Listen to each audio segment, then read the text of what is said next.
The Lighthouse of Silent Dreams, a whisper sleep story by Dreamer Historian. Shh. Welcome back to the edge of the world, where the sea hums in her sleep, and a single tower of light stands alone, tall, old, breathing in silence. Tonight, you'll meet the keeper. His name is Elias. And this story is not just about the sea he loved, but about the dreams he kept locked inside its whisper. Morning at Haven Shore was not like anywhere else. The light didn't rise, it unfolded. The sky melted from gray to silver, and the water turned into a sheet of moving glass. Elias opened his eyes to the same rhythm every dawn, the sound of the waves tapping the stone walls of the lighthouse. He didn't rush to stand. After 72 years of living by the sea, he had learned that the world moves better when you don't chase it. His hands, old and steady, reached for the kettle by the window. He poured water with a careful rhythm, as though each drop had its own story to tell. Outside, the sea blinked awake, waves stretching like sleepy cats against the rocks. The gulls cried, then grew quiet, as if waiting for his whisper to start the day. "Good morning, old friend," Elias murmured, his voice barely above the hum of the kettle. "You're still here. And so am I." The tower had been standing for more than a century. Every beam of its wood smelled faintly of salt and memory. Sometimes at night, when the wind blew from the north, Elias could hear it sigh, not in fear, but in relief, like the sound of an old man stretching his bones. He would climb the spiral staircase slowly, one hand on the iron rail, the other trailing along the wall, tracing carvings left by keepers long gone. Names faded by the sea air. Tom, 1892. Mara, 1914. Joseph, 1930. They were gone now, but somehow their whispers never left. "Do you hear them too?" Elias sometimes asked the lamp. The lamp, of course, didn't answer, but every time he spoke, the flame flickered, just a little. In the drawer of his old wooden desk, Elias kept a box wrapped in blue cloth.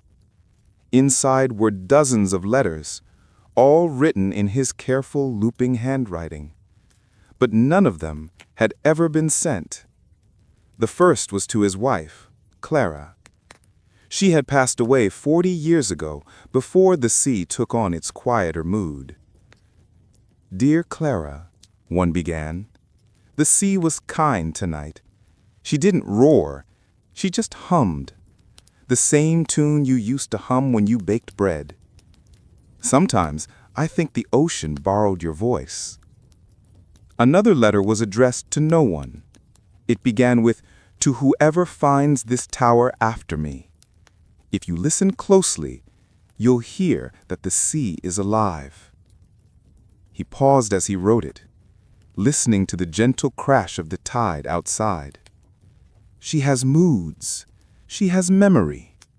She forgives slowly, but she never forgets." One evening, as dusk folded itself around the shore, Elias noticed something unusual. The sea had gone still. Not a single ripple, not a whisper. Even the gulls stopped crying. It was the kind of stillness that felt alive, like the pause before someone speaks. And then he heard it, a faint hum, not from the wind, not from the waves, but from deep within the water. It was a note, low, long and tender, almost like a lullaby. Elias leaned closer to the open window, eyes wide. "Clara," he whispered, barely breathing the word. The hum deepened, wrapped around him like a warm sigh. He closed his eyes, and for a moment, he could almost hear her voice, humming, soft, familiar, as though the sea had been waiting all these years to return her song.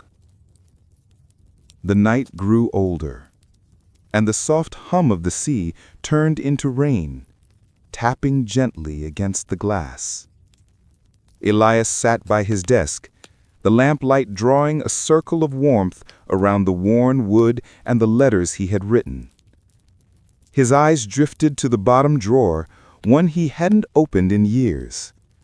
Inside lay a thin, leather-bound journal, its edges pale and its scent of salt and paper mixed together, like time itself had soaked in the sea air.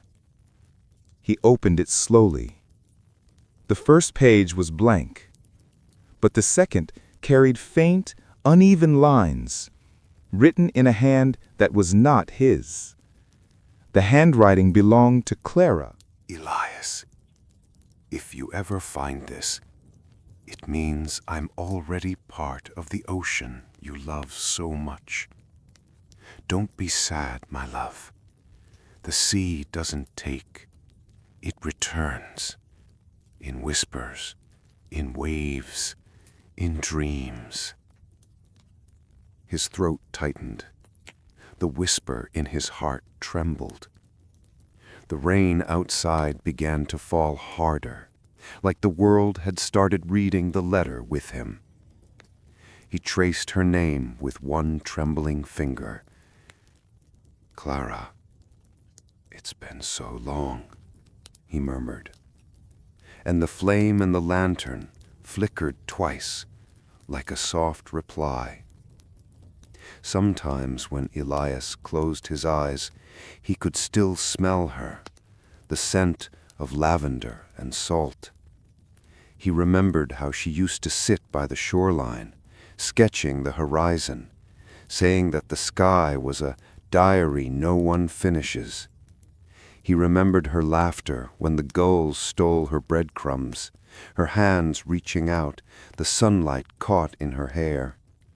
That memory had grown fainter with time, but tonight it returned with a strange clarity, like the sea had polished it for him.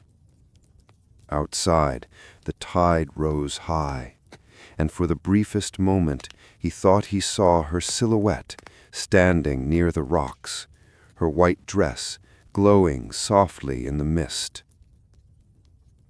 "Clara?" he whispered again. Only the wind answered, sweeping through the cracks of the window, singing her name in a voice only he could understand. It was near midnight when Elias heard a knock on the door. No one ever knocked here. The nearest village was 3 hours away by foot, and the storms had kept every fisherman ashore. Tap, tap. A pause, then another tap. He opened the door slowly, the lantern light spilling into the fog. But no one was there. Only the sea mist, swirling like breath. And yet, there were footprints on the stone steps, small, bare, leading toward the edge of the cliff. Elias followed, each step careful, deliberate. The fog wrapped around him like silk. When he reached the end of the path, he saw something shimmering at the cliff's edge. A seashell. Not an ordinary one. This one glowed faintly from within, pulsing softly with light, as if it was breathing. He picked it up and pressed it to his ear. Inside, a voice whispered, faint like a dream half remembered. "Elias, The sea keeps her promises. He froze. Clara? He breathed. The whisper faded, leaving only the rush of his heartbeat. Elias carried the shell back inside, holding it like something sacred. He placed it near the lamp, and as he did, the lamp flickered again, brighter this time. The flame swayed gently, casting shapes on the wall, shapes that moved like water. The lighthouse groaned softly, like a deep sigh through its beams. He looked up the spiral staircase and noticed a glow seeping down from above. It wasn't firelight, it was pale blue, the color of moonlight trapped underwater. He climbed step by step until he reached the lantern room. There, inside the glass chamber, the great light had changed. It no longer burned yellow and gold.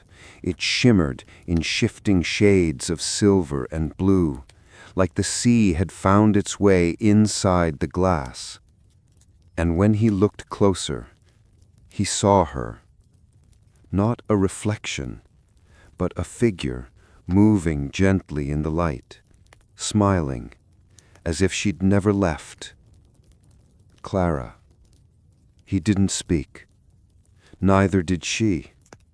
But in that silence, words became unnecessary.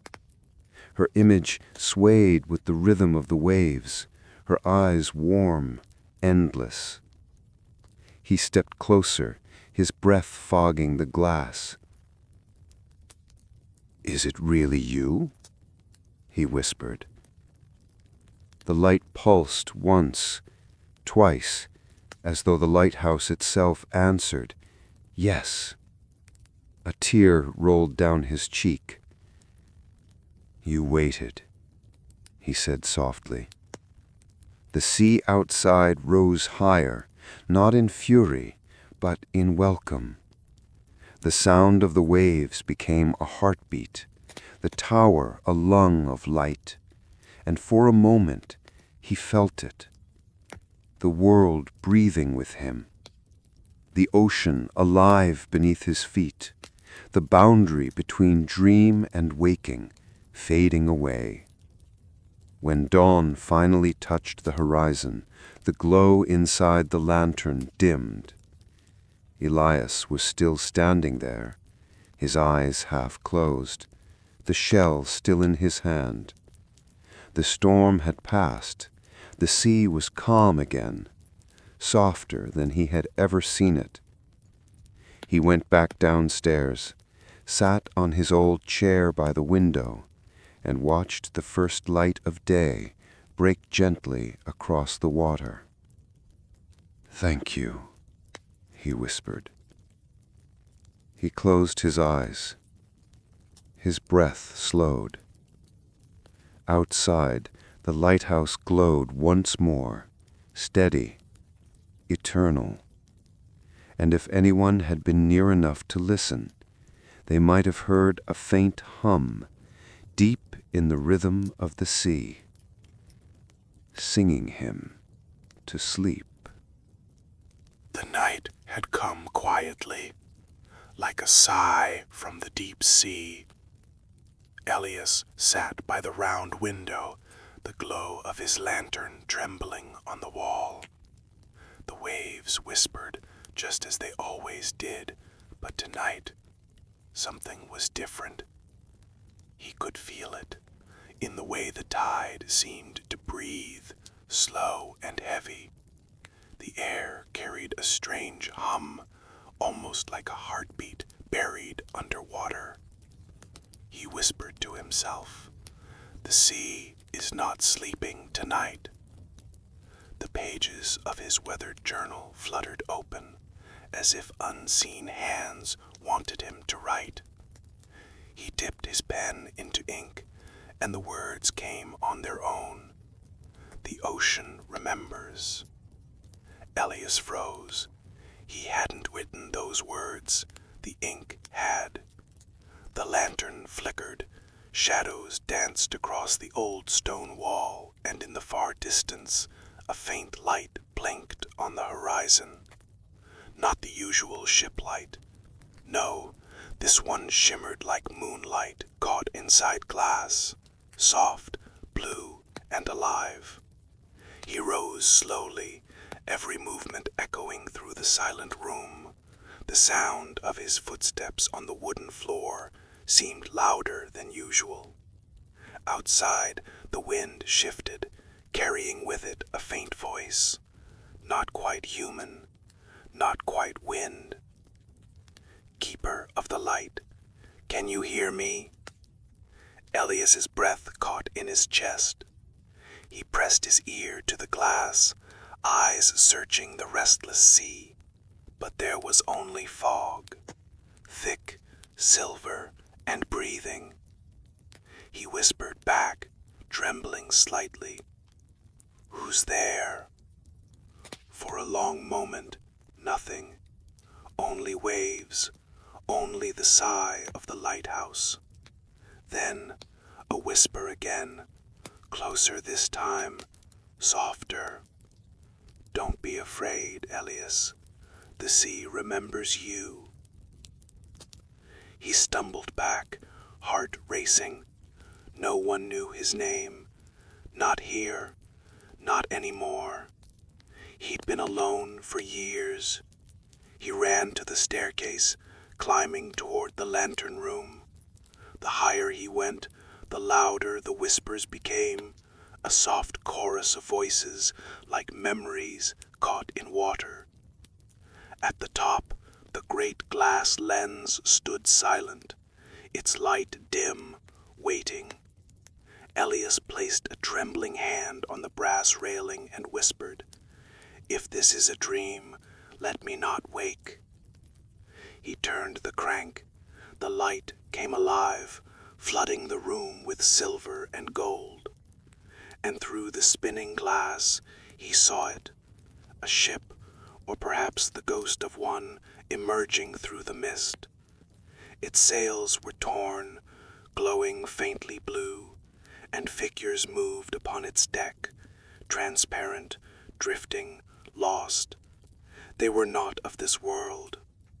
One of them lifted a hand toward the lighthouse. A woman's voice echoed softly across the water. "You kept the light burning even after we were gone." Elias's eyes filled with tears.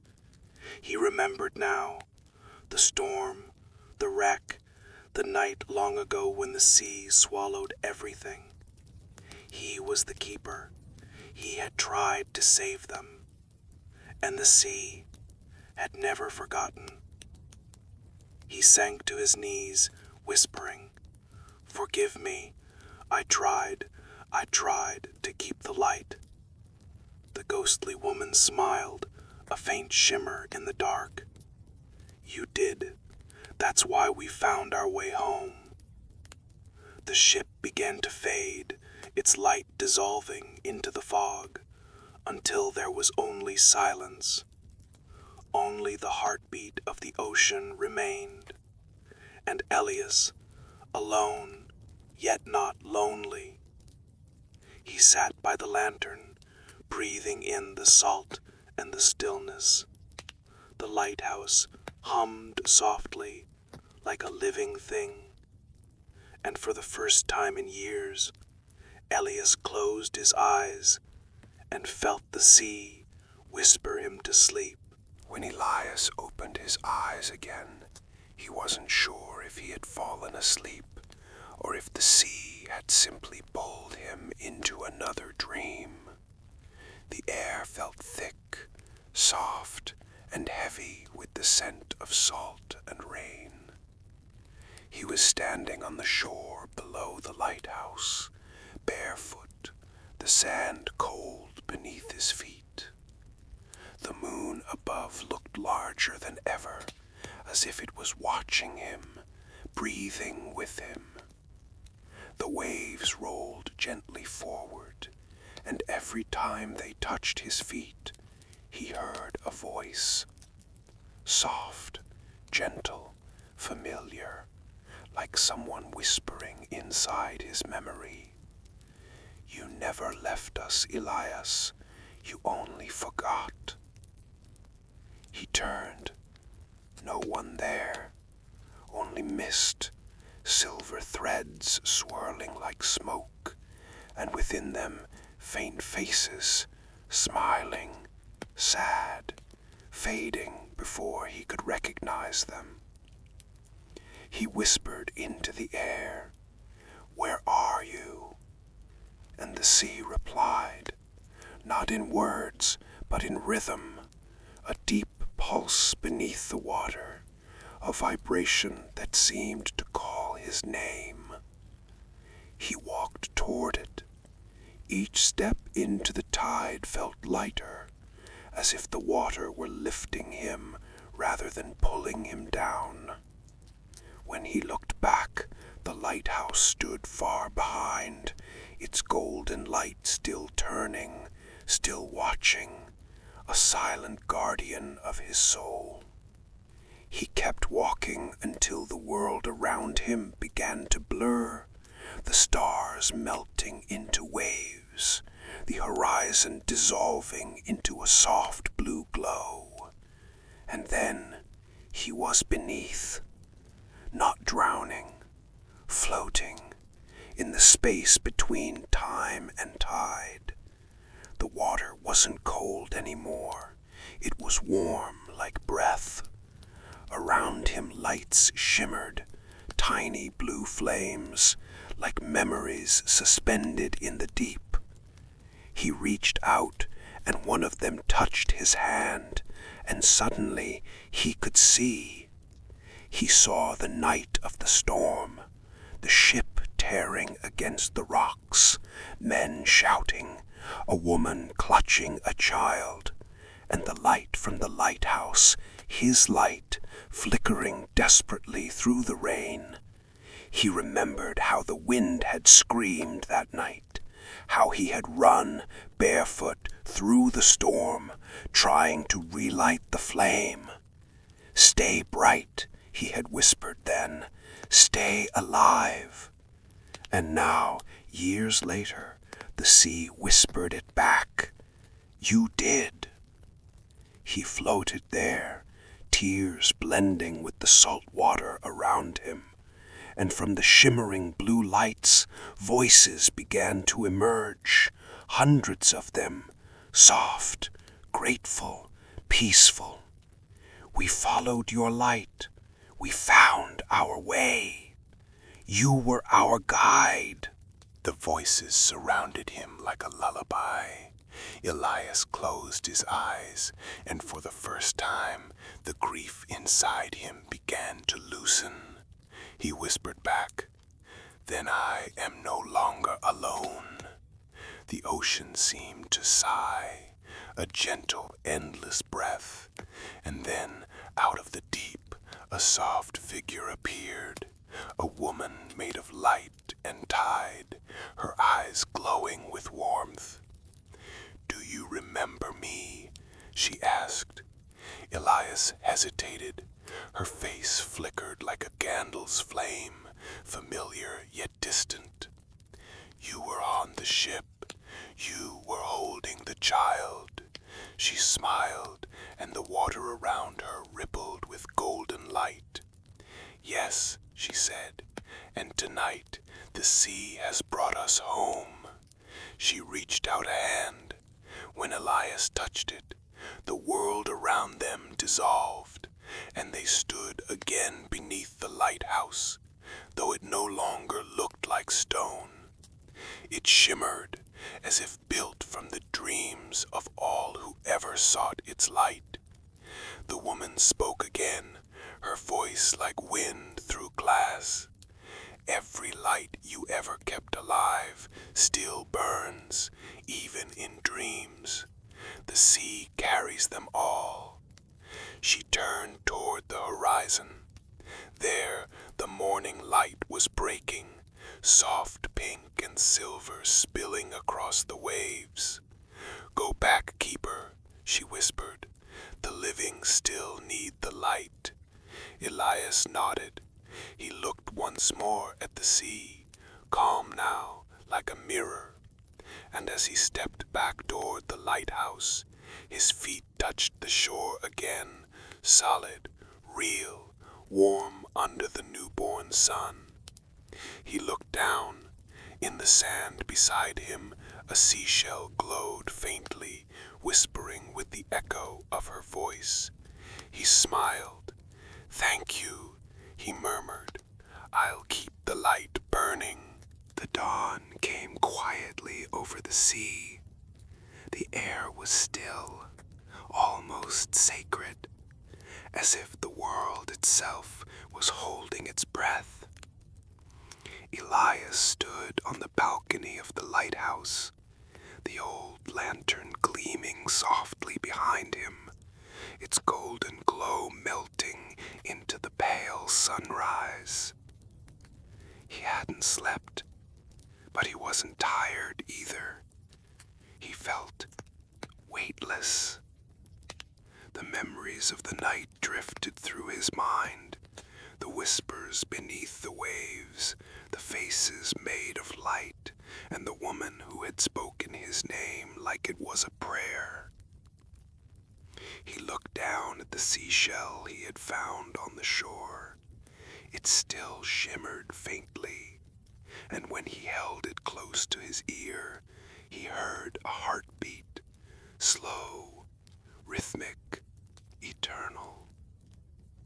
"The sea remembers," he whispered, "and so will I."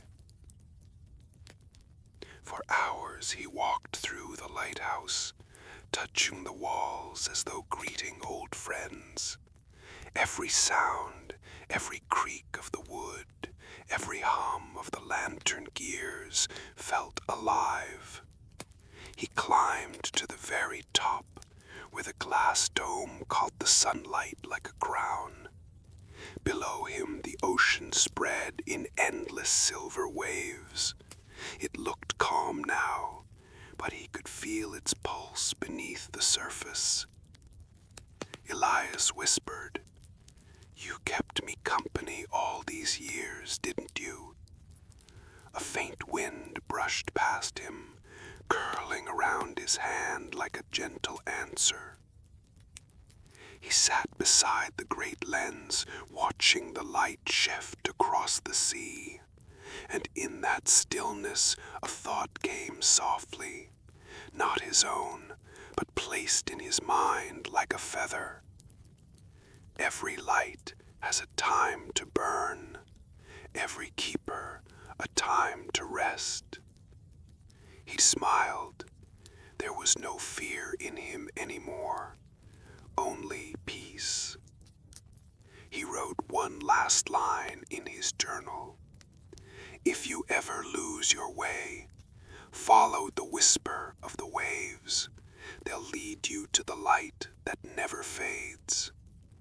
He closed the book gently, placed it beside the lamp, and looked out to the horizon where the sun met the water and everything shimmered as one. As twilight came again, he turned the crank one final time. The lantern flared, brighter than ever before, so bright it seemed to touch the stars themselves. From far out at sea, the sailors who passed that coast said they saw a beam of light unlike any other, not gold, not white, but soft blue, like a dream breathing. They called it the dream light. They said it appeared only on nights when the sea was still, and those who looked upon it would feel a calm unlike anything else, as if someone was gently whispering to their soul, "Rest now, you are home." And though the lighthouse was later found empty, the lamp still turned, its flame steady, its light alive. Elias was gone, but his presence lingered in every sound of the sea, in every whisper of the wind through the stone. When the waves brushed against the rocks, some said they could hear him, a soft, endless whisper. Sleep well, dream deep, the light is always waiting. The sea had fallen silent. Days, weeks, perhaps even years drifted by like the tide. No one tended the light anymore, and yet somehow the lighthouse still glowed every night. It no longer burned with fire, but with something softer, something eternal, something born from memory. Sailors said the light shimmered with the colors of dreams, blue, silver, violet. And when they passed near the cliffs, a calm would wash over them, like the sea itself was whispering a lullaby. Far beyond the shore, in the quiet place where dreams are made, Elias stood once more, not of flesh, not of bone, but of light and memory. He was not old anymore. He was not tired. He was only peace. All around him the ocean drifted through stars, a sky beneath a sea, waves made of time and breath. He listened. The same hum he once heard from his lighthouse walls now filled this vast space, the heartbeat of all who had ever slept, all who had ever dreamed. "You kept your promise," a voice said beside him. He turned, and there she was again, the woman of the waves. Her eyes glowed softly like moonlight through glass. "The light still burns," Elias whispered. She smiled. "And now you are part of it." They walked together across the water, not walking, not floating, but drifting, as if the sea itself carried them gently.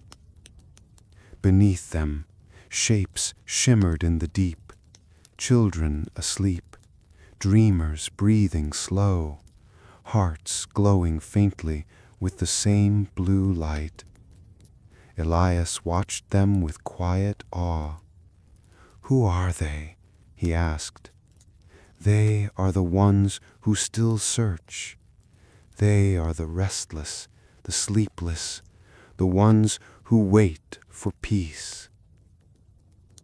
He felt something stir inside him, a calling, the same pull that once made him climb the tower every night to keep the light burning. "Can I guide them?" She looked at him gently.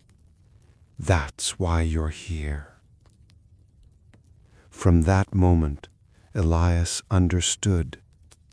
Every time someone, somewhere, lay awake in the dark, tired, lost, afraid, his light would find them, not as a beam from a tower, but as a whisper, a feeling, a calm.